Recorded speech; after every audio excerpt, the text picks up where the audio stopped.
Hello guys, and once again welcome back to my channel Accounting Fun. Today we are going to discuss about our next topic, cash flow and the statement of cash flows. So till now we have seen what all are the statements that are prepared in accounting. One more such important statement is cash flow statement.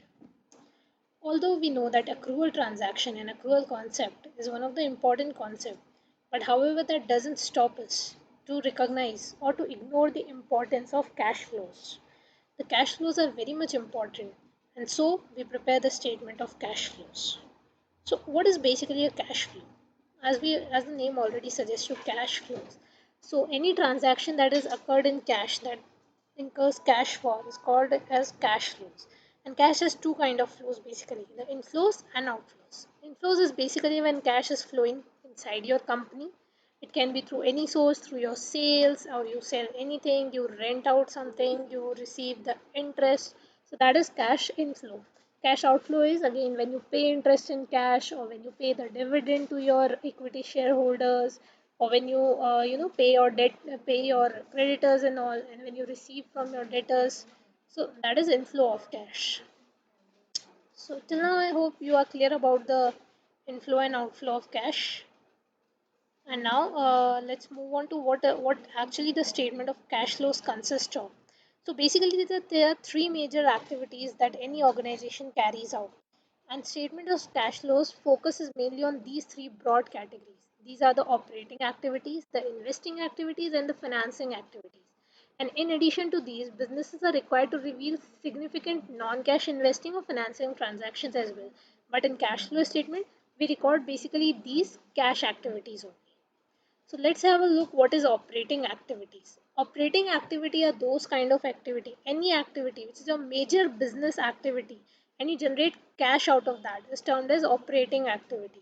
So say if you are a trading company and you are trading securities, so whenever you will sell your securities, you will earn the cash against it. So that is cash flow from your operating activities, and then you pay the salaries and wages to your employees, and all these things are the operating activities because these are the normal business expenses which you incur.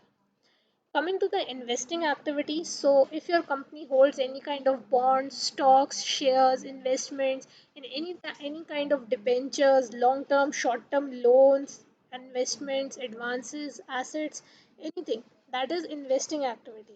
So investment made in any kind of asset, be it tangible, intangible, current, non current, is termed as cash flow from investing activities. Third, and another important activity are the financing activities. So, financing activities basically include the proceeds of your company's issuance of your own stocks and bonds. So, you mark your company in the stock exchanges, and then you borrow loans and so forth. So, cash outflows include your repayments of amounts which you have borrowed. You acquire the treasury stock. You pay the dividend to your shareholder. That all is included in the financing activities.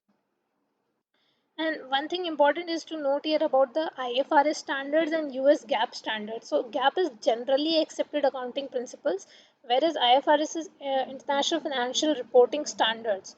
So as per that, interest received is to be disclosed in investing activity of a cash flow, but according to US GAAP, it is to be disclosed in the financing activity. So you need to basically consider that thing, that which standard you are following. Are you following the US GAAP one, or are you following the IFRS?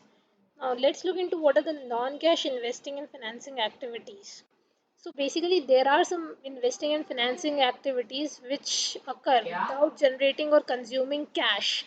So what you need to do, you can exchange common stock for land, acquire building in exchange, and then under US GAAP, the statement of cash flow includes a separate section for these items. So basically, statements of cash flow consist of all these. Today we learn about all this: the operating activity, the investing activity, and financing activity. I hope you would like this video, and do not forget to share and subscribe this. We'll surely come up with more in the next video. Thanks for watching and have a great day.